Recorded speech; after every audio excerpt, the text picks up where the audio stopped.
Welcome back to Hoops HD, everybody. It Woohoo! is Monday, February 17th. That means it is time for our weekly Hoops HD report.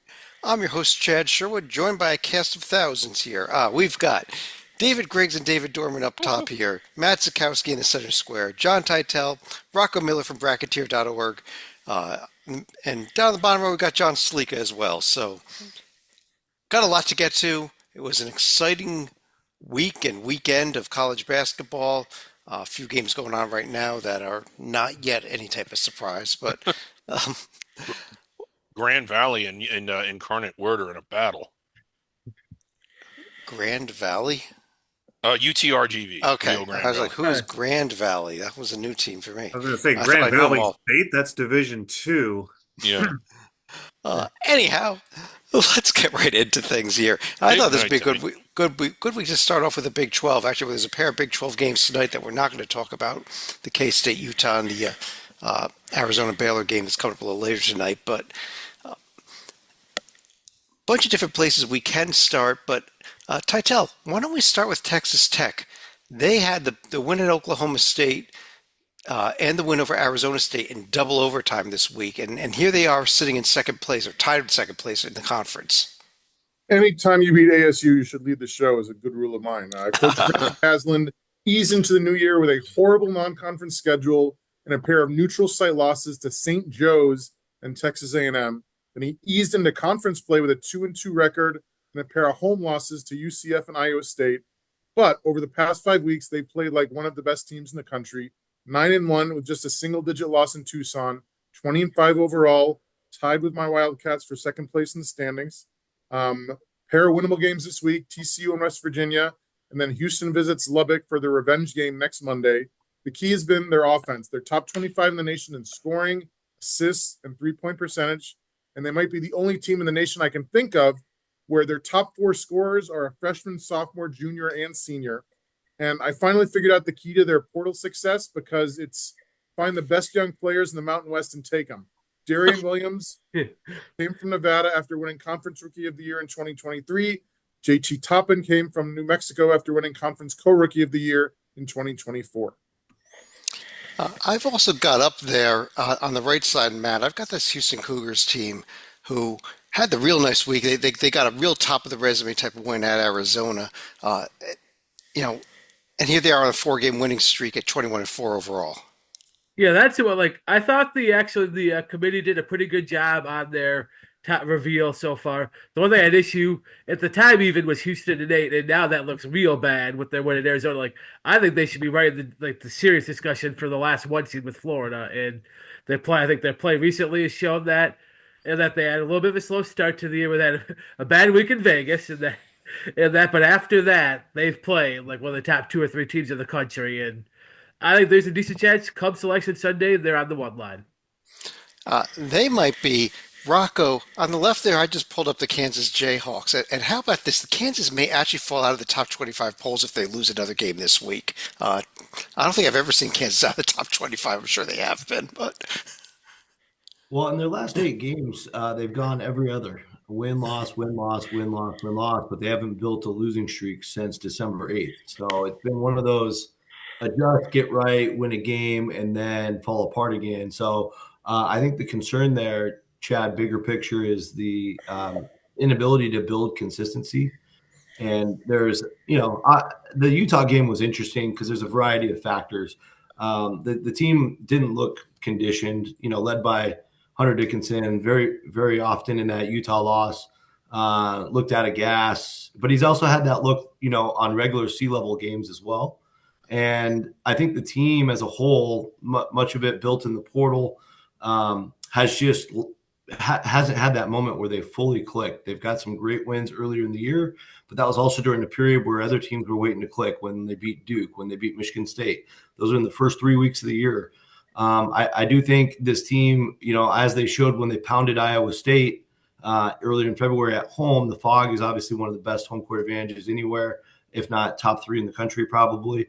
But I think if they can click, there's still a bigger ceiling that we haven't seen yet.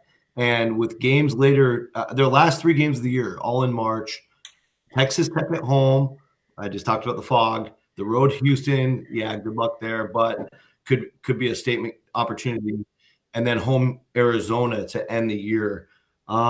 They could roll into the Big 12 tournament feeling really good. I gotta ask you, Rocco, though, when Hunter Dickinson came over from Michigan last year, it was gonna be like, oh, this is the piece for Kansas. And they've had probably the worst 2 years I can remember in a long since go back to the 80s with him there.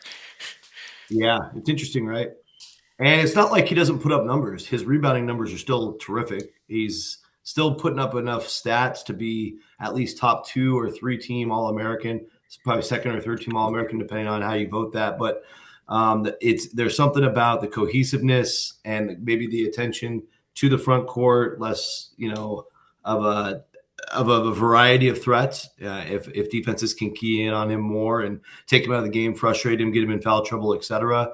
I think there's all of that Bill Self and the staff are trying to work through, but at the same time, we know the talent level of a lot of these players like DeJuan Harris. Rylan Griffin was lights out at Alabama last year. A lot of people are in love with Badunga, the freshman. He's a freak athlete, got all sorts of potential. AJ Store's been the big disappointment, but you never know that could come together later in the year in these next few weeks. And Zeke Mayo been much better lately. Obviously had that scary injury, but I think he's okay. And you just can't write him off. There's just way too much upside still. Yeah. Hey, Chad. Yeah. Hey, Chad. Hey, Go ahead. can I talk now? One of the things that's interesting about Kansas is how bad they've been away from home. And I say that because, and I kind of want to get Rocco and Tytel's take on this, just as a student of the game, which I know they are. Defense travels better than offense. Teams that rely on offense and shoot a lot of threes, not necessarily Louisville specifically, but teams like that, when you go on the road and the atmosphere is against you and the shooting backgrounds are different and the environment and the momentum is against you, if you don't have a strong defensive team will be more conducive to winning in environments like that than an offensive team. Kansas is one of the best defensive teams in the nation, yet they still struggle on the road. And I don't think they've beaten anybody that's inside the bubble on the road. Is that kind of surprising? When you look at Houston, they're almost better on the road. Also a great defensive team. Sure. Yeah. My only thought there, and I'll turn over to Tytel as well, is the defense is held true for, all the numbers are great on that side. I would say the rebounding is concerning. They should be one of the better offensive rebounding and defensive rebounding teams. And offensive rebounding is all about energy, effort, positioning. You see how dominant Houston is in that category. A lot of teams that crash the glass with tenacity are bringing effort, hustle. They're a lot of the hustle stats. And that's why I think this Kansas team plays a little bit fat and happy. Maybe the conditioning's not all the way there. Maybe a variety of all those things kind of go hand in hand, right? They're 182nd in the country in offensive rebounding. That's a very alarming stat. They also really, really struggle. They're one of the worst teams that get into the foul line, which is also an effort thing on the offensive end. So I think that's where the concern is. Like they obviously get compensated very well, being a blue blood program. And a lot of those energy, effort, hustle stats are not showing up at all. I've been surprised by the home losses, just the way they specifically happened. The West Virginia game, they were down at home 18 with 18 minutes left, fought all the way back and then blew it. And then the Houston game, they should have won it in regulation and the first overtime. Yes. They just forgot how to freaking inbound the basketball. That was remarkable. Those two games changed. This could be like a 3 seed. Yeah. Well, let's discuss a couple other teams here. Dorman, Iowa State, they bounced back now with 3 in a row as the team has gotten healthier again and, looking a lot better than the team that lost to K-State a couple weeks ago. Yes, exactly correct on the health-wise. Milan Momcilovic is a huge, huge piece to the Cyclones team. He's a big and he's long, but he shoots the 3 really well, and then he can go down low, and he provides a mismatch mostly against smaller guards or forwards or swings they try and put on him, and he takes you down low. He is, when they went on that cold streak and he was out, I think he's huge for him. I think he's healthy now, playing great basketball. I think that's why they're winning again. And I still think this Iowa State team is is phenomenal, and I still believe they're going to the Final Four. I think they're that good. TJ Eltzenberger does an incredible job, and I really like this Iowa State team. One other team, Stalika. BYU, as we move towards the bubble picture in the Big 12 here, this is a team that suddenly started to play some decent basketball, maybe. And I know they were one of our last teams in last night on our bracket rundown show. Well, they also beat one of the hottest teams in Kansas State, which snapped, I think it was a 6 or 7 game winning streak for the Wildcats. So that's definitely going to help BYU. Now, about a week or so ago, they did get hurt by losing at Cincinnati. But I think when you also win at West Virginia, that's going to help get a couple road wins and stabilize the Cougars right here. And if we look at another particular number, 7-8 against the top 2 quads, not that great, but 11-8, that will at least satisfy a number of panelists who are focused more on the top 3 quads. Okay. Yeah, you got to ignore that 294 non-conference strength of schedule, which is tough to do when you don't. And let me to beat up on BYU. I am less big on them than everyone else here. The win against Baylor at home, while quad 1, Baylor has just 2 true road wins. I don't think that's that good of a win. The win at West Virginia is good, but still dealing with injuries, and the win at UCF is good. That's all the good they've done. There's not a lot of good there. Now, granted, it's a very weak bubble, but isn't this the kind of team that almost never gets selected? This profile? Rocco? Yes. Not a whole lot of bad on it. I'll let John do that I one. love anybody take it one. Yes, if they lose to Kansas, Arizona, West Virginia, and Iowa State, win at ASU, beat Utah, that'll put them at 19-12. That is not smelling good this year, especially with the 294 NCSOS. I did pull Kansas State up there on the right. They have a road game at Utah. They had been one of the hottest teams in the nation here. And Matt, let me ask you about this K-State team. I think we discussed last week that they had room for a loss, but they suffered it in the first game out after we discussed that. Yeah, that is probably the last loss I had room for, because if they need at large, that's one more loss after that. And that I don't think this is a 14-loss profile. I'll give it again. They didn't do basically anything out of conference. I mean, they have the win at Iowa State and the win over Arizona and Kansas. That's a nice top of the profile, but I still don't think.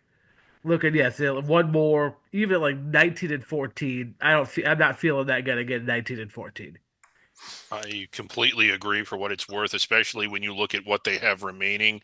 Those are all, I mean, they have been on fire, but they were so far back that they basically needed to run the table and only had one more strike, and they got that strike. I think they need to win out. It's doable. If they really are as good as they have been, then they should be able to win all those, minus maybe that home game against Iowa State. But they've already won at Iowa State, so maybe they can win them all. Yeah, and that becomes really interesting if they do sweep Iowa State and they've beaten Arizona and Kansas. But that's several weeks away from that discussion. Yeah, it is. But God, they're on fire. Or they were. They were. Yeah. There's the rest of the scores from this past week, but I think we can jump. First of all, maybe a quick congratulations to Colorado. Did get their first conference win and probably ended UCF's any chances that UCF had of still clinging to the bubble there. They are fading fast. Not as fast as Arizona State is fading, but fading fast. Yeah. And Titel is cheering me along there. Upcoming this week here, Stalika, other than tonight's Arizona Baylor game, what else are you circling in this week in the conference? I would look at Wednesday, where Cincinnati, they'll probably get a few more chances to try to get back into the picture, but West Virginia, they're going to have an air of desperation themselves with the Mountaineers dropping like a stone. And if you look at West Virginia coming up, that's also a game at Texas Tech, which is going to loom even larger for the Mountaineers. And of course, what a week for Houston. Tomorrow night at Arizona State, but then they host Iowa State Saturday. They go to Texas Tech Monday. These are marquee games here. Tuesday, tomorrow night, Kansas going to the Marriott Center. BYU, as we just discussed, really could use that profile. That big win there helps their profile huge. Let's jump over to the SEC, which had, of course, the was supposed to be the game of the week, the game of the season, the game of forever. It was really cool to have a rivalry game where it was two number ones. I don't ever recall another example of that happening quite like that. We've seen it, but it's very rare to see that at all. But to see two rivals, like a big rivals, go at it, what a day for basketball in the state of Alabama. That was actually kind of a cool thing. Yeah, Rocco told us last night what a weekend it was for the state of Alabama. Every single one of those teams, other than the Tide, won a game, and the Tide lost to an in-state rival. Titel, what about the Tide here? They got the huge win at Texas on Tuesday before the loss. So since their neutral site loss to the Ducks to close out November, Coach Nate Oates had been rolling 15 wins in 16 games before the home loss to Auburn last Saturday. 21-4 overall is still great. The scary part about their schedule is that their final 3 games to finish February are the easy part. I say easy in quotes: Missouri, Kentucky, Mississippi State. The hard part in March: Tennessee, Florida, and Auburn. Good luck. The only thing more impressive than their ridiculous strength of schedule is their offense. 90 points a game, 44 boards a game, both number 1 in the nation. And the star of the show continues to be senior point guard Mark Sears. Most of his stats have actually gone down from last year when he was a consensus All-American. His assists have gone up. He's playing more of the point guard role this year. And he's also just shy of 2,600 career points. He's top 50 all time. With a few extra games in the SEC and the NCAA tourneys, he has a legit shot of cracking the top 25 before his college career comes to a close. Wow. Matt, when we go beyond Auburn and Alabama, I mean, we're still talking about 1 seed caliber teams ways down through the standings here. Maybe start with the Florida Gators. Real nice week with the win at Mississippi State, and then followed up with a home win over South Carolina. Yeah, that's what even I'm looking when you pulled it up, seeing the poll that they're now number 2, which I'm not quite sure I'd have them over Duke, but they're right there. I think they're deserving to be, as of now, the final 1 seed. I think they're going to have a lot of work to retain that. But at this point, yeah, they have played like a 1 seed throughout the season, and then they just got their real good big guy back, Micah Hadlock, who unique guy, and I think he'll fit that. Is that, yeah, I said he's got a little bit of skill to him on offense where he can distribute the ball and he protects everybody defense, which they need. Their one weakness is before he came back, they were a little bit gettable on the inside. He might erase that. He might erase that hole. Dorman, beyond that, by the way, we've also got Texas A&M here, which would probably be leading every other conference in the nation, and is the 4th or 5th best team in this league. Yeah, they've won 5 in a row. Coach Uncle Buzz doing a phenomenal job. This team has crazy energy. We talked about Kansas and not having those hustle points. This is the exact opposite. Texas A&M works you when they are on defense for 25 seconds. They don't give you anything. You have got to earn a good shot. And if you want to get it down low, their defense is relentless. Texas A&M is playing as well as any team in the country. The finish is like Titel said, is SEC is brutal. They're going to Mississippi State next. Mississippi State's coming off a huge win against Ole Miss and playing really well too themselves. Then they get Tennessee at home. A crazy stretch for A&M, but I see this team as a real strong contender, and I think Coach Buzz Williams done a phenomenal job, and they're healthy. Yeah, and Rocco, this Mississippi State team that he just mentioned, one of the stranger profiles in that they're another team, kind of like you said, they're better on the road than home, it seems like. That's not such a bad thing. It'll certainly get No, you it's a great thing. It'll certainly get you into the NCAA tournament. And, I think those 4 home losses, those are darn good teams. Florida, Bama, Mizzou, and Kentucky, at least very electric offensive teams, all 4 of them. And they give Mississippi State all sorts of fits. They struggle to keep up with those types of teams. But, man, they really on the flip side, they really have Ole Miss's number. That was just a really bad matchup for Ole Miss the other night. Even though the game was in Oxford, they had control from start to finish, 10-point road win. Georgia and SMU falling off the bubble a little bit at this point, but still really high quality, quad 1A win still. You got to like where they're at overall. I'm concerned about them matchup wise in the NCAA tournament, but those are way down the road concerns, not concerns for tomorrow. Right. let's kind of take a look at some of the other teams towards the bubble, I guess, in this conference. Salika, why don't I start with you?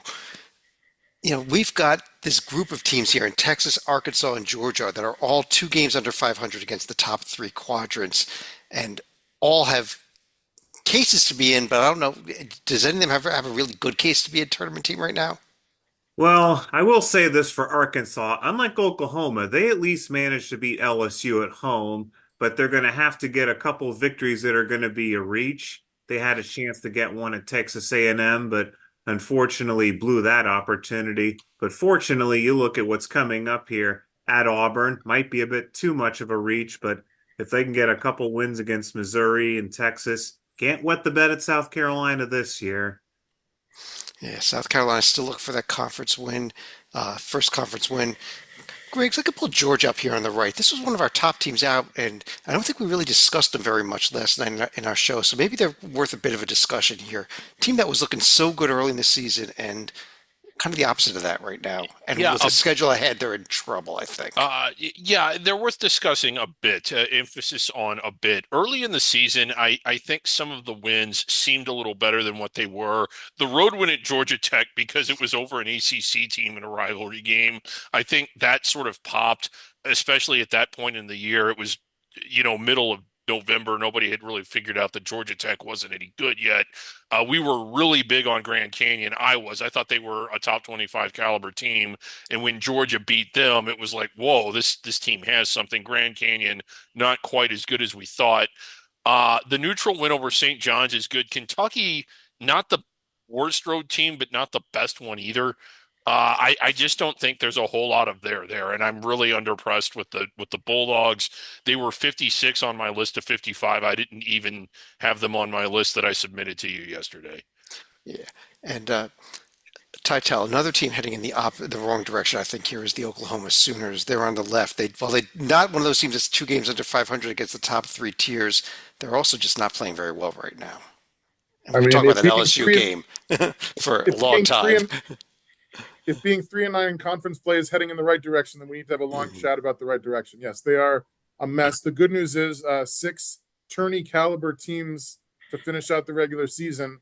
There's no way they're going to beat all 6. And if they lose all 6, they're done. So the question is, how many of them can they or will they beat? Predictive metrics are not loving them, so I'm not loving them either. Yeah. But the end of the LSU game was spectacular. To tell us about it, Griggs. It was amazing. They were up 9 with about 4 seconds to go or something and blew it. It wasn't that extreme, but it was pretty extreme. Yeah, it was bad, and you can't lose to LSU at home, especially in this year's SEC where wins are so hard to get. So. We were talking a few weeks ago, Rocco, about a 14-bit SEC. I think the 10 or 11 might be much more where we're heading now. Would you agree? It feels that way, but it's really too close to call. Honestly, every time there's an SEC game day, it shifts a little bit. Last week, we'll summarize it this way: there was 2 overall game days. They split the league Tuesday, Wednesday for a midweek game each. Sometimes there's a bye, and then everybody plays Saturdays, right? So out of those 10 games between the 5 core bubble teams that we're focused on, they went 1-4 on each game day. So for a 2-8 week, with Texas being the only win on Saturday, and it was a home win, so it wasn't like it was a nice win over Kentucky, of course, but it wasn't a needle moving road win that I think they needed specifically. And they all have a little bit of different issues. Obviously, Oklahoma had the great non-conference; they can't win a league game. They're blowing league games they're supposed to win. Vanderbilt's got the god-awful non-conference strength of schedule, but we actually like the way they play. They played Tennessee close the other day, still a loss. And, then you have Arkansas and Georgia fighting the fight of just having enough wins to be able to be looked at. It's messy, but again, all those teams are about a 2-game win streak away from us putting them back in next week. This was coming this weekend, and as with every week in the SEC, other than South Carolina, LSU. That's a big women's rivalry, Chad. You can't overlook that. All right. But tomorrow night, Oklahoma, Florida, A&M, Mississippi State. Then we got Arkansas, Auburn, Alabama, Missouri, Vandy, Kentucky. By the way, Georgia, Auburn, Kentucky, Alabama. Florida's got a road game. Tennessee at A&M. Missouri at Arkansas. Ole Miss at Vandy. Oh, Mississippi Missouri, State, Arkansas. Oklahoma. And Texas has the road game at South Carolina. Literally, I've circled every game but one this week here. Yeah. And Matt, yeah. I will say one a week for possibility for A&M. You can win at Mississippi State. You beat Tennessee at home. I think they're ready to seriously in the 1 seed conversation if they can win those 2 games. They could very well be. Yeah, well, they may jump over Tennessee at that point. Let's go to, besides the Auburn-Alabama story this weekend, the other great story in college basketball came in the Big East Conference. And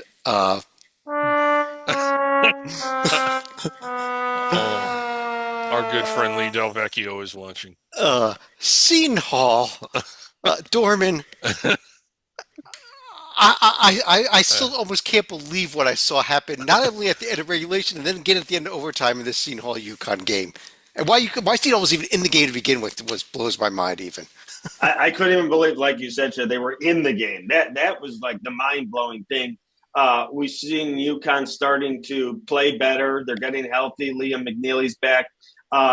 And they look like they're coming on, and then they get stopped straight in their tracks by Seton Hall in New Jersey on Saturday. And Hurley, you saw some clips in the huddle. Like, he wasn't taking it lightly. Like, he said, we got to win this game. This is big. Let's go. And they just couldn't pull through. And good for Seton Hall. They've had a rough year, obviously. But you like to see kids that work hard, get some have some positivity, and it was good to see them win and jump up and down because there hasn't been much happiness for the Pirates this year. But Saturday was probably the highlight of their season, and those kids will remember that game for a long time. So good for the Pirates. And the amazing thing is it just came off of UConn winning at Creighton for the first time ever, I think. I mean, it was quite the 180. I mean, it was quite the nosedive after kind of a peak moment to where it looked like they really had some momentum built up. It got a little crazy. The NCAA after the game revoked their 2024 national championship. I mean, the loss was that bad. Very interesting week also. Matt, you're a Big East guy. This is the Johnnies. They lose the game to Villanova, but then they get the huge win over Creighton to take sole possession of first place by 2 games, actually, now. Yeah, protected their home court, which was big, and especially against with Creighton, who is right behind them in the standings. And that, I think earned the 4 seed they were given on the bracket reveal, because that was one where you probably had to put them in as Big East leader, but their profile. But now, like added Creighton to it now, like solidifies, because that's where, like, given that we put Creighton as a 6 seed on the bracket run now, they're probably something like a 7 or so on bracket matrix. And that's, even if that might not technically fall in Q1 at the moment, is a Q1 quality win. And that's the one thing St. John's profile lacks, or at least lacked before that game now. That's a 4th high level win. I think help them as you want to be a protected seed. That's the type of wins you need to win. Question about St. John's. Their resume is good. I don't think it accurately reflects just how good they are, and that happens sometimes. I think the 4 line's where they belong, but this is potentially I know what Chad says, that like you can't count close losses, but when you look at the games they've lost all by 1 possession, this is a team that when they get into an NCAA tournament format could go far. But Rocco, I one of the big things here is you look at that defense, the second best defense in the nation, and they're the first one I've seen on the court. Well, it's just all, we talked about Kansas earlier. You asked me about Kansas earlier. It's almost like an opposite of a lot of the maybe flaws they've had recently, where everything St. John's is getting is earned by their effort, their energy, their conditioning. They're probably the best conditioned team I've seen all year. I haven't seen St. John's live, but we all get a little glimpse of everybody throughout the year. It's 4 months in now, and there's moments of the game that UConn game really stands out to me from a couple weeks ago on Friday night. They were down 15 in Gamble.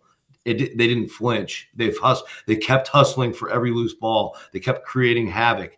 There's a couple of good breakdowns I've seen recently where it's like the things that you count on as an opposing offense against St. John's defense, just mindless things like getting an entry pass in, floor spacing, dribble handoffs, screen setting, just very basic things that you can get away with mindlessly against 97% of the team. You have to put your mind into, because St. John's does all these different things to throw you off, and they're in your face 100% of the game. And if you're having to focus that much, by the time you get to the minutes 30 through 40, those last 10 minutes of the game, what it's showing is those teams are wearing down. You saw it in the Creighton win yesterday, where Creighton at the end, Ashworth's threes were falling either left, right, or short. Nothing was on point. And that is all due to all those little things St. John's does to you throughout the game. And that's why they are in every game, no matter, how big of an opponent they'll have to play in March. What's even more surprising, Rocco, is that Ashworth's free throws were dropping left and right. That never happens to someone who shoots about 97%. And that was part of it too. Yeah. I still go back to that Marquette game. Sorry, Matt. Yes. That last minute or so, that Marquette game was one of the greatest defensive efforts I've seen from any school maybe ever. Yes, absolutely. That defensive rotation, and then Kadari Richmond blocked the shot in the corner. That was some of the greatest defensive rotations you'll ever see. They are awesome on defense. The one thing, and I give Stalika credit, he said this to me and I believe the group in December, they just don't shoot the ball that well. They're dying for an outside shooter. Their best play on offense is to throw it up there and go get the offensive board. But they do that so well. That's why I feel like we're all so impressed with them. They just can't run into someone shooting a hot three that day or they'll be in trouble. But their defense is awesome. Yeah, it is. Well, that's why guys can't get hot against them, is because by the time you get to the second half, their legs are gone. Yeah, and their mind is gone too. That's a huge part of shooting. Stalika, I threw your Xavier Musketeers up there on the right just when we completely wrote them off after their loss that you and I went to a week ago at Villanova. 2 wins in a row. Do you see a path here for your team? Well, they have to not stub their toes, but there was a big 37-point swing in the Providence game where they dug themselves a 16-5 hole early in the first 4 minutes. Then they outscore the Friars by 37. They build a 26-point lead, hold on for dear life to still get a double-digit win against the Friars. And then they get a nice quiet win at home against DePaul, where at least they get to puff up some of their efficiency numbers. But if you look at what the Musketeers have to do, they cannot have a bedwetting in either of these 5 games right here. But I think another possible saving grace, they do get a week off between Seton Hall and Creighton, where the game against the Blue Jays, that's going to be even more paramount. And there's also one other thing we didn't touch on for the Blue Jays. Ryan Kalkbrenner had a foot injury in the second half of the game. He did come back, but his health is obviously going to be something the Blue Jays have to monitor. I'm hearing he's listed as questionable, that they don't play until this weekend, and it's a Georgetown home game followed by a DePaul home game. So the good news for them is I think they've got time to get him healthy. So.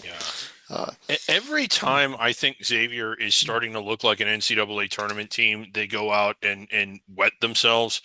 I think I want to say that I think that they're good enough to win out based on how they've looked the last couple games. But if I do, Stalika will punch me. So no, I don't think they got a chance. Titel, I think the one big game for this week in the Big East really is just the UConn St. John's game on Sunday. Other than that, we've got a lot of teams that are just trying to hold serve, I think. Agreed, but it's also like, as Matt will tell you, like, you cannot lose. I mean, you can lose at Villanova if you're Marquette and not panic, but you certainly don't want to. Ditto, if Kalkbrenner wakes up Saturday morning hurt, you don't want Thomas Sormer to come in and have a double-double, and, like, if Ashworth is still missing free throws, God forbid. So there are teams that need to win games they should win, I think. Let's jump over to the Big Ten Conference here, which saw a couple of really interesting games. Maybe we need to start. Titel, let me stick with you here. Wisconsin picks up that win at Purdue, and here's Whiskey suddenly going from a profile that may have a hold on it to maybe no holes left on this profile. I remember the days where there'd be rock fights all game long, and they'd play. They make it to the NCAA title game and score like 40-something points. And now their offense is sixth in the nation. They're destroying my Wildcats and scoring 103. They're losing mostly on the road, and losing to Michigan by a one-possession game is nothing to lose sleep over. This team is very good. I don't think they're going to be like 1 or 2 seed good, maybe if they run the table throughout and the Big Ten tourney and everything, but they are very tough. I would not want to play. I mean, as Dorman knows, we never want to play Wisconsin in March anyway, but Okay. especially this year. Yeah, and some of the other notable games here. Rocco, Michigan had a very nice week. They also beat Purdue, followed that up with the road win at Ohio State. Yeah, that was a really impressive finish to the game. Game was in the balance throughout the second half. I think there was a moment with about 1:50 to go. There was a commercial, and they came back from break 80-80. Dusty May drew up 2 straight plays with multiple actions, screenplay, and it was just like easy basket, easy basket. Went from 80-80 to 84-80, and Ohio State was never able to recover. Obviously, at that point, about 1:30 to go, and inside of that, but they're just incredibly well organized in the clutch moments. A lot of these wins, even in some of the games against inferior competition, you would say when it comes to bracketology, whether it's the road win at your Rutgers team, that kind of sketchy home win over Penn State at the end of January, but they're big games too, beating Purdue recently, this road win at Ohio State. Like, they're not fazed by those close games. They lost to Minnesota on a ridiculous shot in overtime. But I think the majority of these close situations, Michigan's navigating them so well. And this is a team that's very focused on going far in March. Dusty had a viral video after the game that Michigan's account tweeted, but I think that his overall message is that don't worry about this Michigan-Ohio State rivalry too much. We have way bigger goals, and we're capable of a lot with this crazy roster we have with the 2 Twin Tower 7-footers, Vlad and Danny Wolf. Roddy Gale's been a tremendous addition, Trey Donaldson and Namari Barnett. So, yeah, it's an impressive team, and those are the teams I like to watch a lot that can really take those tight moments, not only create good shots. We see so many teams at the end of games, Chad, just take terrible shots, do space out, clear outs, chuck one from deep, and just settle for overtime. You're not going to see that from this Michigan team, and that's going to get you far in the postseason. Yeah, and Dorman, we've got to give a shout out to Michigan State. Tom Izzo becoming the winningest coach in Big Ten history, passing Bobby Knight, and got a nice win at Illinois on top of that. Great win in Illinois. They locked down on defense. Illinois didn't score the last 5 minutes. Izzo's defense was great. It's interesting because I'll go to Izzo first. Absolutely incredible. I know all records are supposed to. This record might not be broken. It is. You have to be. He's been there so long, and he's had success for so many years, year after year. It's absolutely incredible. I love seeing coaches stay at one place forever. I think it's wonderful for the program. I think it's great for the community. I think Tom Izzo is one of the good guys in college basketball, and I give him all the credit in the world. This was an incredible achievement. Great job to Tom Izzo. And I think his team has one of the biggest upsides they've had in a long time, since maybe some of their Final Four teams. This team, they got it.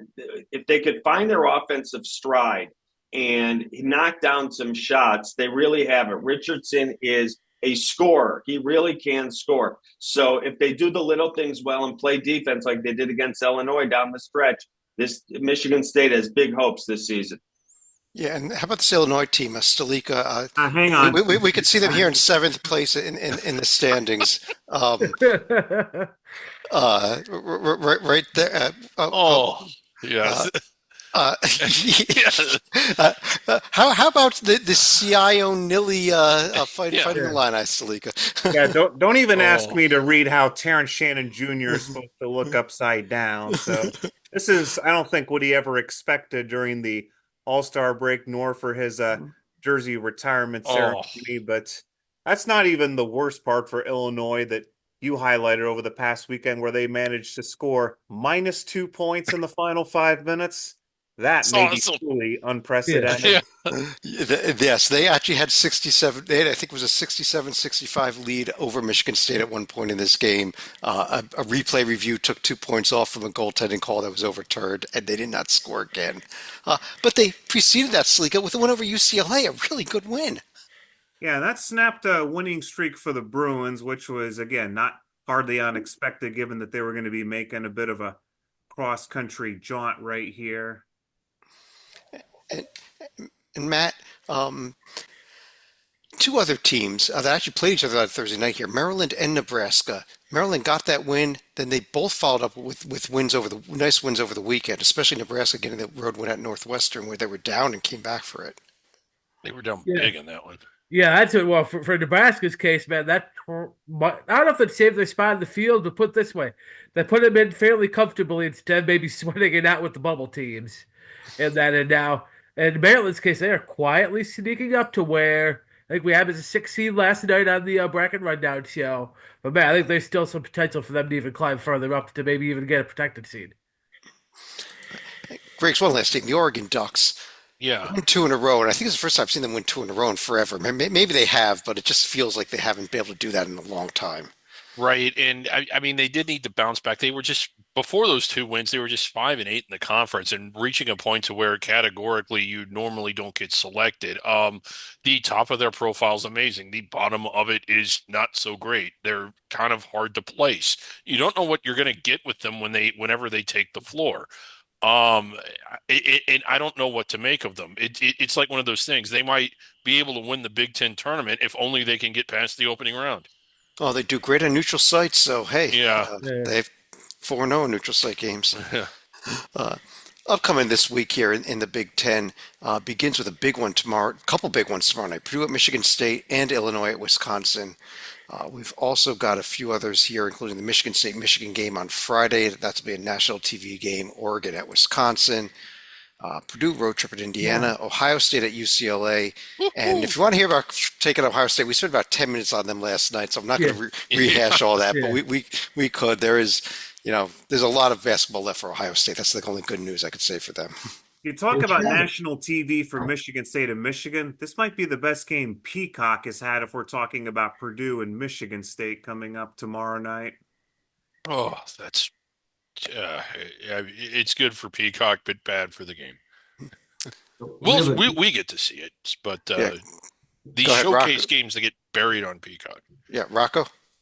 We have a good old-fashioned HoopsHD rivalry in Seattle coming on Wednesday night. Chad versus Rocco, and relegation on the line. Bottom three don't go to the Big Ten tournament. It's a huge week for the Huskies. They're playing Rutgers in Iowa, and watch out, Chad. UW is 3-2 in their last 5 games. I'll tell you, Rutgers, the way we lost that game to Iowa, that may have knocked us out of the Big Ten tournament. And now I think you got this one, Rocco. I just do not like the way Rutgers is playing at all right now. I just love these regional matchups, these conference rivalries. Saying relegation, does that mean Washington goes down to the Mountain West and Rutgers could go down to the A-10? The A-10, we'd have a shot at winning it. Yeah. More power conference in the ACC. As we record this, Duke is putting the finishing touches on a dominating win over Virginia tonight. And Titel, this Duke team they seem to be on cruise control since that Clemson loss. They are, and it's not just Flag. He's getting plenty of contributions from Proctor at the point, and my favorite freshman name, Con Knipple, at the wing. I still can't believe they lost at Clemson. Not that Clemson is bad, but I just thought they were going to run the table. I still think they're going to run the table in the ACC. But Chad, one game we did not see on the upcoming schedule for the Big Ten involves these Dukies, as they will play the Illini next Saturday at a little place I like to call Madison Square Garden. Yes, that is a big non-conference game. It's the only major non-conference game we're going to see until the NCAA tournament. So, big game coming up this weekend. Before we get to that one, even though, Dorman, Wake Forest had an interesting week. You thought that just as they're sitting on the bubble, they lose the home game to Florida State, but then they bounce back with a real nice road win at SMU. Yeah, they had to have that SMU one because SMU also sitting on that bubble. So that was a big one because, like you said, they lost the game before.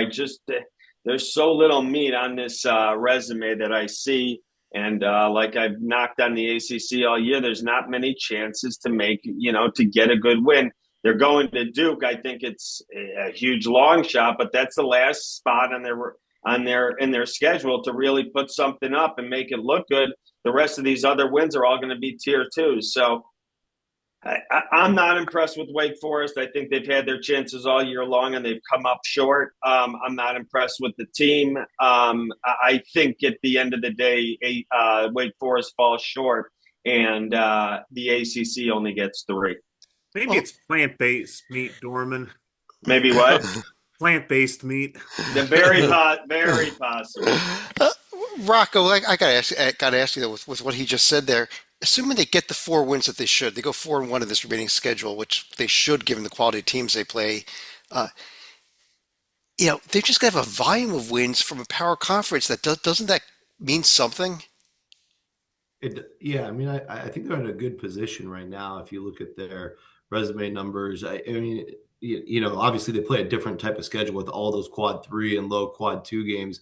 But with their resume, it's in good shape. That road SMU actually looks really good, even though SMU is not tournament caliber. It's in the top half of quad 1. It was an interesting game too, where they played without Cam Hildreth, and SMU I know was missing one of their bigs, but with all things being equal, the game was in Dallas and they won by double digits. That helped some of their other numbers. Their performance numbers are really low in some cases, but they're starting to right size it. Obviously, the Florida State game was ugly.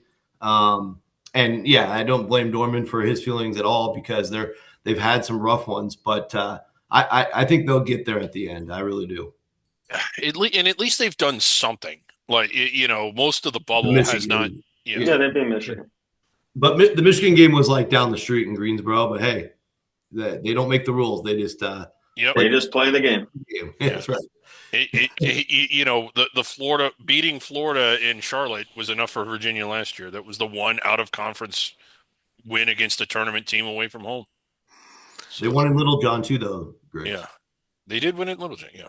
Two very notable games in the ACC this week. In conference, Clemson at SMU, and Titel already previewed this huge non-conference game on Saturday, Duke, Illinois. Definitely Duke's hardest remaining game, maybe through the end of the ACC tournament, Yeah. honestly. Yeah. But I would say that that's accurate. Clemson, a good team, Louisville, a good team, but they're not going there to play them in the ACC tournament. Matt, let's jump over to the Mountain Yeah. West Conference. And how about these New Mexico Lobos? A real nice week. They beat Wyoming, got a little test from them, but they won the game, and then complete the sweep of Utah State on the season. Yeah, that's big. Yeah, the sweep over Utah State to where now, as long as they don't stub their toe, they should be in pretty good shape to make it. Especially, I guess a Mountain West champ that'll hold a little bit of weight to where, say, split this week, win your other games. There you go. You're 18-2 in the Mountain West. You're in. You might even be wearing white in the first round. So I it's agree with huge that. for them. And I think it definitely puts them now also as the top Mountain West team. I think we had them and Utah State pretty close to each other on the S curve last night. I still think that like categorically having the sweep over Utah State probably have to about win out to jump out. I think New Mexico in the pecking order. Titel, I'm pulling San Diego State up there on the right. If last week Joby Fortune is not with us tonight, ripped into this team. They did get a bounce back with a 2-0 week, but this is not the normal San Diego State team we've seen in recent years, is it? Really? It's not a top 10 in the nation Aztecs team, but there's top 10 in defense as they always are. They have the amazing Houston win and solid win over Creighton, both neutral sites. I still can't believe Utah State is a tier 2 loss this year. Like, what more do you want the Aggies to do?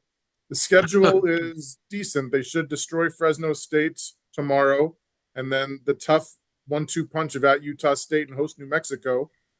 If they win out, I think they're top 8 seed. Yeah. They lose to Utah State, New Mexico, there might be a little sweat on the brow come Selection Sunday. Well, it was losing at home to Utah State that made it tier 2. Yeah. Yeah. As far as the rest of the conference goes, I know there's not much really here at this point. I know Griggs, there may be a Boise State case at some point, but it's getting tougher and tougher. They really need that win at San Diego State, and they just got blown out of the building. Yeah, they did. I thought they were starting to look a little better prior to that. I think had they beaten San Diego State, the case would have been much, much, much stronger. It was a very pivotal game. if they went out through the regular season, we'll be discussing them, but even that might not be enough. Kind of disappointing for a team that we were expecting, quite frankly, a little more out of. Upcoming schedule this week in the conference, we've got San Diego State at Utah State Saturday. That is clearly the top game in the conference. Well, actually, New Mexico at Boise State before then on Wednesday is also Yeah. a one. A couple. Yeah, and we have a Wednesday. big front range game on Tuesday. Yes, we do. Yes, And we Air do. Force at Wyoming Tuesday. Woo-hoo! Yes. Yes. Dorman, over in the West Coast Conference, how about the St. Mary's Gales? Take care of Santa Clara, take care of Washington State this week. They just keep rolling along. This reminds me of like what Gonzaga has done to this conference so many times in the last 10, 15 years. Marshall Lonis, the son of the NBA great, playing fantastic basketball, takes the basketball to the hole beautifully, distributes the ball on offense, gets everyone involved, and on defense, he really grinds you and makes you work for everything. I think this is Coach Bennett's one of his best teams, and the team most likely in a long time to really be able to make a run in the tournament. I like the St. Mary's team a lot, and I don't think it's a fluke that they've been top of the conference all year long. I think they have played. I don't think they have talent like Gonzaga, but they played much better than Gonzaga. Yeah, we discussed Gonzaga a bunch last night also, Yeah. but Sleeka, you weren't with us last night. Your thoughts on the Zags team that has amazing metrics, but lacking in quality wins. They don't have the quality wins, but that's not going to make them any less of a nightmare for a potential number one in the second round because the potential is there. They did flash that during the Baylor game way back in November and also the win at San Diego State back in mid-November, which the problem is they may have peaked before Thanksgiving, which is not something Gonzaga typically does. Well, but Rocco, what I find fascinating is these last four games for Gonzaga is probably the toughest last four games I've seen the Zags have ever in my life. And maybe this will help them actually heading into the West Coast Conference and then the NCAA tournament having this stretch. I think it will. Like we've talked about throughout the year, it's the beefiest WCC in the WCC's history, especially during this era, and that is a backloaded Gonzaga schedule intentionally. And I think we talked about it a little bit last night. The scores of their games when they're in charge, they completely throttle teams. Continued last week as well, but they'll get St. Mary's this week on Saturday, but they can't look too far ahead because they got to go to the Palouse. Washington State hasn't played well for the last month, but of course that will be their Super Bowl as well. So they'll have to rise to the occasion. But I really think Gonzaga, the best thing that can happen to them in these next four games, Chad, is a very tight game that they pull out in the last few minutes. They've kind of been the anti-Michigan, if you will. Like I praised Michigan a lot for having go-to sets, for having the confidence to come through in those moments and having players that want the ball in those moments. Gonzaga's got to figure that out. And obviously it only intensifies after these four games when you get to Vegas and then wherever they're sent for NCAA. So at the end of the day, this is about when they turned it on last year, maybe about a week before now. So, Santa Clara and San Francisco are good enough to where both those on the road, that's going to be very difficult to sweep. Although the San Francisco game is at the Chase Center, San Francisco will be playing for their at-large lives in that game. So that shapes up to be a massive one on the final day of the season, or on the second to last final day. Yes. Over in the American, Matt, Memphis had their second, as Griggs would say, bedwetting of the season in conference play. They lost at Temple earlier this year. They lost the game at Wichita State in overtime over the weekend. Yeah, well, like I said, they did some great work out of conference. That tier 3 loss column get a little too crowded for them to feel comfortable being anywhere near up the seed chart that they thought they might have been. They weren't even discussed for a protected seed on the bracket reveal, and now anything from a 6 to an 8, I think, feels feasible for a possible seed, and that's where they stand now. They jump one of these at UAB or, God forbid, UTSA on the road, or say the Owls get them at home. That we're talking about a team that might not even be wearing white in the first round. Either one Which of the is- Owls. Those are the next two games. That's Owls. Well, if you follow under the radar, and you look at some of those teams that can play their way inside the bubble, it's almost what the power conferences go through in reverse. You have to make your case in the first 6 weeks of the season, and then you have to avoid stubbing your toes the rest of the way, and that's really hard to do. And Rocco made this point the other night, probably better than what I'm about to make it, but you get sort of bored with your season. You just get in this mental rut when you're undermatched over and over and over again. And not only are you undermatched, you're facing a team, especially when you go on the road, that's jacked up as high as they're going to be jacked for the season. While I agree with Matt and that the 6 and 8 range is where I think the real committee is going to put them, Memphis has a ceiling that is very high, and I think we've forgotten that. The problem is they have not played a meaningful game They haven't. Yeah, since they December haven't. 28th game against Ole Miss. Yeah, they have it. You're absolutely right, Chad. But I'm saying, like in a tournament setting, when they get into the round of 32, they've beaten teams that are going to be in that round. They've beaten several of Yes. them. Memphis this week has the pair of well, that's just the one home game that coming up on Sunday. They're off until then against Florida Atlantic. Yeah. Yeah, and I think that's yeah. How about a shout out for the Owls, Chad? They're 5-0 in their last five. They're the best team in this league per Torvik in the last month. And I know that game's at Memphis, but I'm intrigued because the upside at FAU is really fascinating with those two twin towers. Don't ask me, Matas, the Lithuanian, and of course Boba Miller. Fascinating matchup. I want to see what FAU is made of in that one. They really got gut checked against Temple and came back and still won yesterday. So shout out to the FAU Owls and the Jacobs era. Hmm. Absolutely. One last conference, the Atlantic 10. We had conversations earlier this year about relegating this conference under the radar, but uh, this conference could have more teams in than the American that we just discussed at the end of the day, believe it or not. Yeah. And let's kind of have this discussion again one more time. And Sleeka, let me start with you because you weren't with us last night. This VCU George No. Mason discussion here, because I see two teams here that we had them among our top four teams out last night profile wise. One of them we put in as the auto bid winner, the other one is the top four out. And I see two teams here that are just piling up the wins and may be a two bid A10. George Mason also dug themselves a pretty big hole at the beginning of the game against St. Joe's where they were down 16 or 17 points. It was potentially making this discussion a little bit moot, but the Patriots actually showed something. They were able to come back in this game and live for another day here, which now you have an even bigger game looming where George Mason is going to be making a trip to VCU, where this will be their biggest opportunity to add to their quad one total here. Yeah, and watch out for the trap game for VCU against UMass before that earlier this week. But Tytel, what do you think? Do you feel that there is really a case here for a two bid A10 if these teams keep winning, other than this one game they got coming up this weekend? Where one of I them's gonna have to admire lose. everyone's efforts to try to make this a two. I understand that if they each have like 26, 27 wins, that is certainly under consideration. Don't get me wrong. However, if we haven't Thank you. learned anything from the J&G recently, it's that teams who are 63 and 57 do not make it. I understand the predictive metrics for VCU are great, which I think gives them a little more wiggle room. But I'm telling you, if you think that this is a two-bid league, I think you're in for a disappointing March.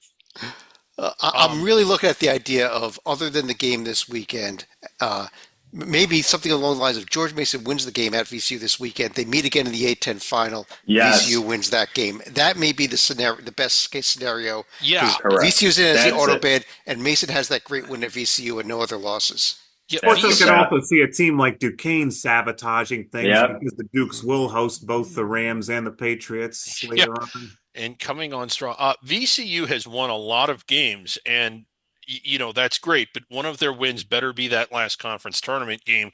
I don't see a path for VCU at all. I mean, I see a path to maybe getting on the board, but look at them. We're not like that is the definition. That is the profile that never gets selected. A schedule that weak, not really topping out, and multiple losses, excuse me, to teams that are 100 miles from the bubble. If George Mason wins out to the final, and maybe not even all the way to the final, but if they went out through the regular season and avoid like a sub 200 loss in the conference tournament, maybe they'll get selected as a first four teamer right on the bubble. I'll refer to Rocco and Titel as the committee guessing experts. VCU just does not have the profile that ever gets picked, do they not? I mean, Titel just got through saying that. Well, Rocco? It's a tough one because it's not apples to apples. I like the 5 road wins inside the top 2 quads. That's an interesting group of wins. I think they're the only team to win at Loyola Chicago, which is actually the 5th on that list, but they're the only team to win at Gentile Arena. And, Griggs, you're the one who loves that stat.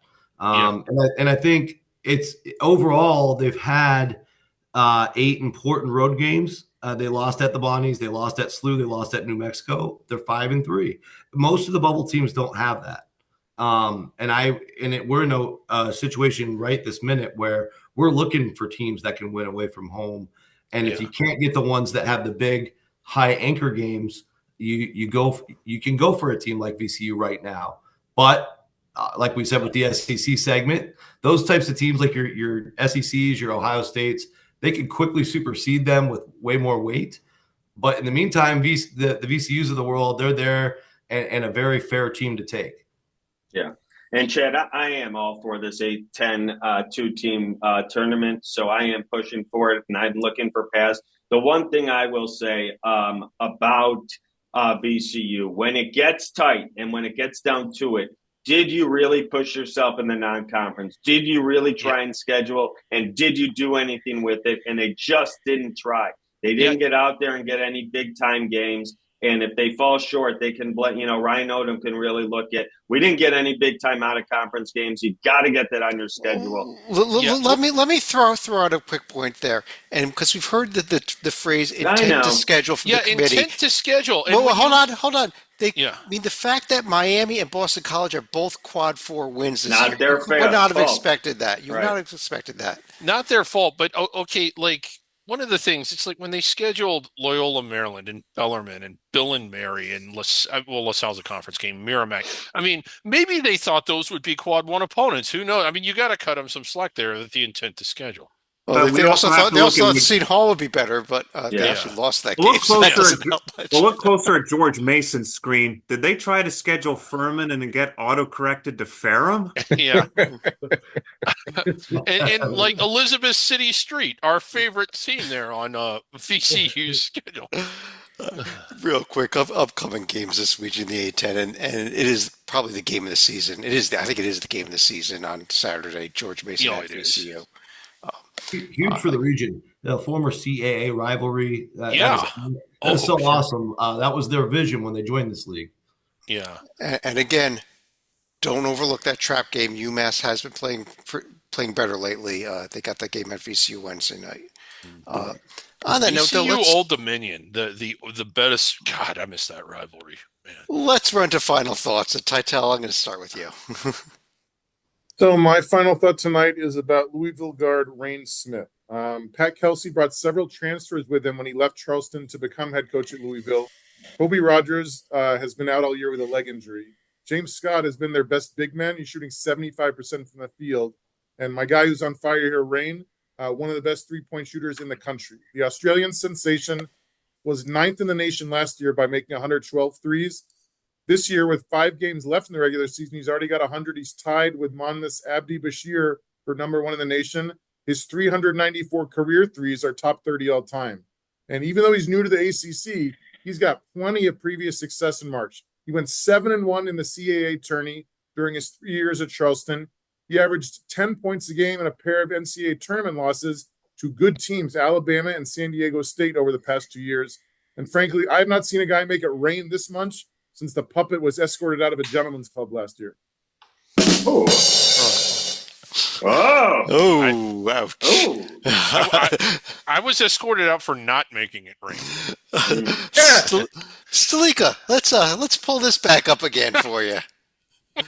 Yeah, I'm gonna have to go ahead and turn my computer upside down one more time, but I'm not going to rehash Illinois here again, but I'm also going to go ahead and segue to something else that Rocco had pointed out, where the state of Alabama had a great weekend on Saturday.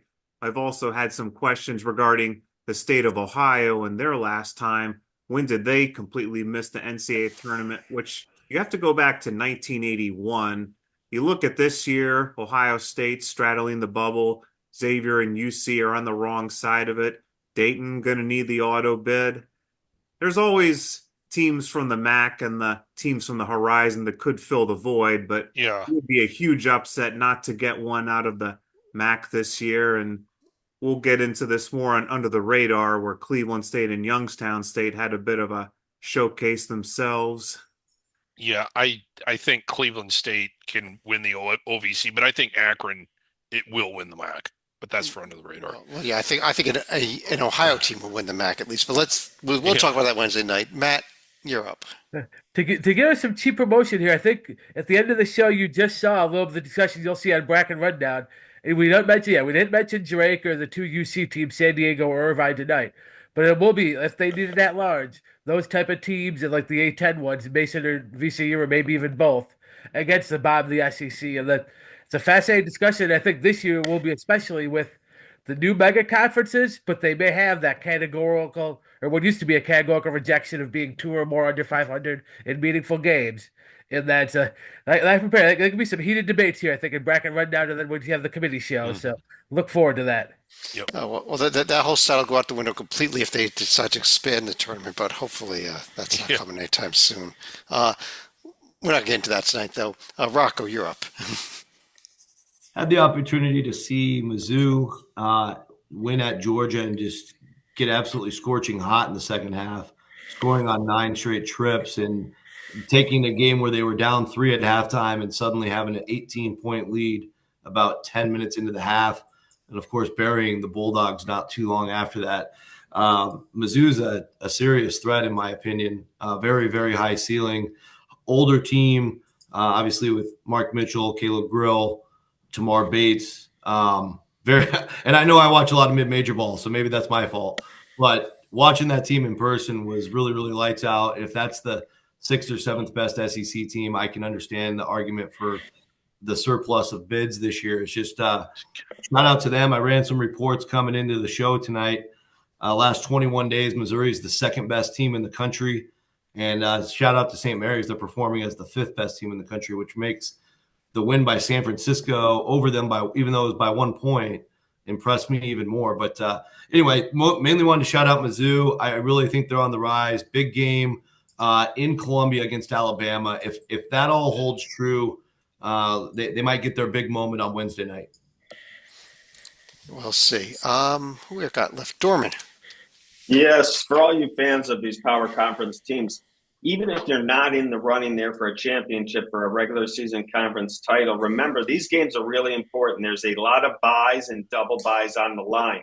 Your team's had plenty of experience during the year. You don't need them playing extra games. You want to get them off your feet. You want to keep your energy for the following week in the NCAA tournament and the semis or the finals. So these games are big down the stretch as you want to try and make sure you get those buys or double buys. So those games are big even if you're not going for a title. Or even qualify in the Big Ten. There, yes, true. I wasn't going there. Are you saying that's why NC State is way down this year? They got so tired after last year? Yes, yes. Griggs, finish us off here. I kind of alluded to it earlier in the show when we talked about it during the SEC, but it was really kind of cool as a fan of the sport to see the spotlight that was on the Auburn-Alabama game for a couple reasons. It was number 1 versus number 1. It was a rivalry game. I don't remember this kind of a build-up for a regular season game since I want to say was it 07 or 08 when Tennessee went to Memphis and they were 1-2. They weren't 1-1, but they took they turned Elvis's house blue.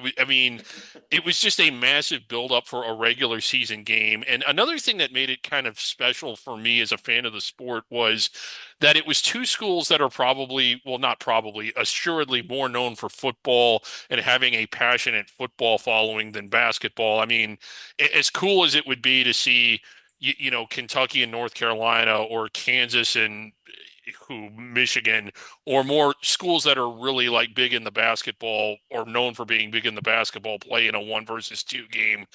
It was great to see that spotlight on Auburn and Alabama, and talking to people at those two programs, and just the utter. Somebody told me it's just crazy down here. I mean, and it's all anybody's talking about.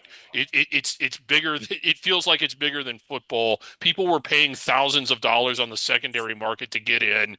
I just thought it was cool, and it didn't mean anything. It meant something as a showcase more than it did a stakes game. At the end of the day, they're both still number 1 seeds. They're both still trying to get into Atlanta, and who ends up getting there has yet to be decided. But for a moment and for a showcase, that was pretty cool. I enjoyed that.